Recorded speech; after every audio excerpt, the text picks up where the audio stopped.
Hi and welcome. This video is about moods and emotions, one of the most fundamental dimensions of the SELPH. So we're talking about the E of the self, okay? And why moods and emotions is so important. This is one of the most important aspects of leadership. I love the saying of Bob Dunham that leaders are designer of emotional context, and it is really true. So let's start by defining and looking at emotions from a different perspective. It's in the word emotions, motions. So why emotions are so important? Because all the emotions are predispositions for movement. So if you want movement, if you want action, you need to pay attention to moods and emotions, okay? For instance, fear usually has some movements associated with it, some possibilities of movement, such as paralysis, so you get paralyzed, then aggressiveness, or even run away. So this is just an example, but sadness, happiness, curiosity, ambition, all of those emotions have movements associated with it. So there is a somatic piece to every emotion. Second, what is the difference between moods and emotions? So emotion, you have a trigger, something happens, and it triggers you, and you feel it, and that's an emotion. You feel it in your body, you feel it, you can name it, but it then goes away. So throughout the day, we feel a lot of emotions, depending on the triggers and what happens, what are the breakdowns, and the events that happen in our life. What is mood? Mood is an emotion that stays. So I love the examples that when you travel and you get into a city, the cities have moods. For example, if you're in Brazil here, and if you visit Rio de Janeiro, such a beautiful city, but when you land in Rio, you feel the mood. Or if you go to Salvador, you feel the mood. If you go to New York City, you feel the mood. So different cities have different moods. In your company, in your team has a mood.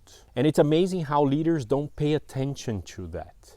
And again, if we want movement, we need to pay attention to moods. And I invite you to do this practice, that is, select a music that defines the mood you're in right now. So if you had to select a soundtrack, what is the soundtrack of your life right now? There's another exercise, that is, what is the soundtrack that you want your life to be? Is there a difference?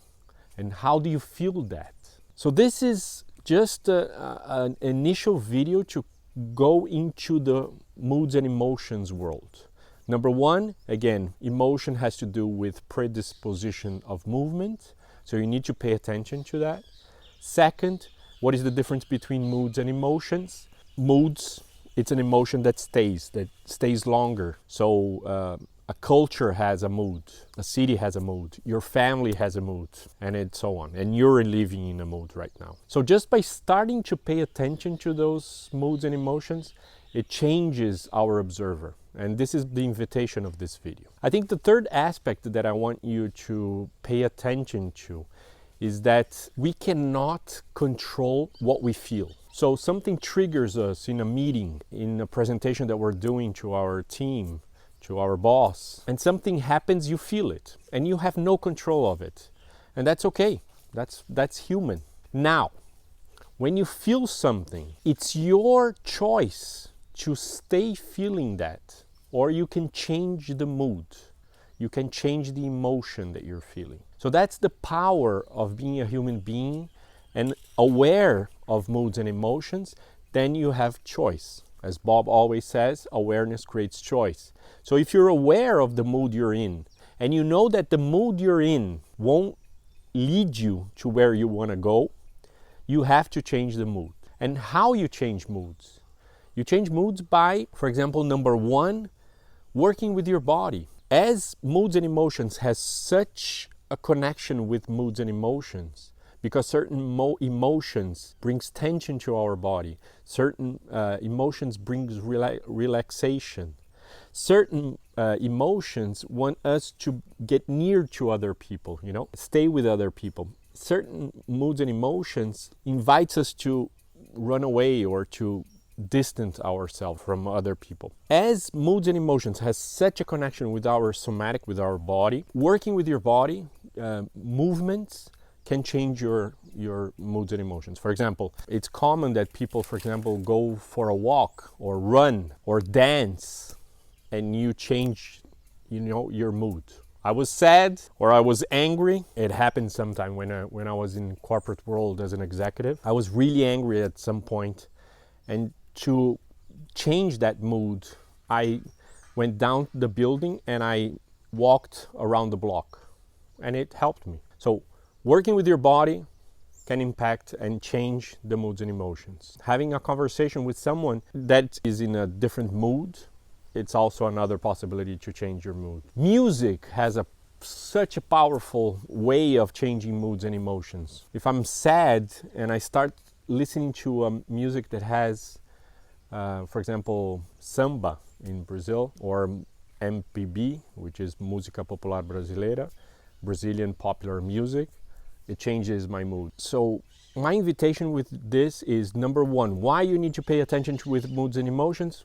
Number one, because it talks about movement, and this is such an important leadership aspect.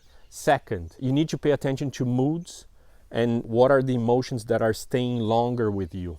And is that emotion what you want, or you want to change differently? Third, you have choice. You don't have control of what you feel. You feel it, that's human, but you have choice of staying with that mood or changing the mood. Welcome to Moods and Emotions World. This is just an initial video. There's a long way to practice. My invitation with this practice is, number one, become aware. Start paying attention on your daily basis on moods and emotions, what you feel, what you can observe. Second, do that exercise of the soundtrack. What is the soundtrack of your life right now? And what is the soundtrack that you want your life to be? That's another practice. And third, if these things are already common to you, you're already aware of that, start by observing the mood that you're on and changing it. And how do you feel that? Okay? So great practices. See you then.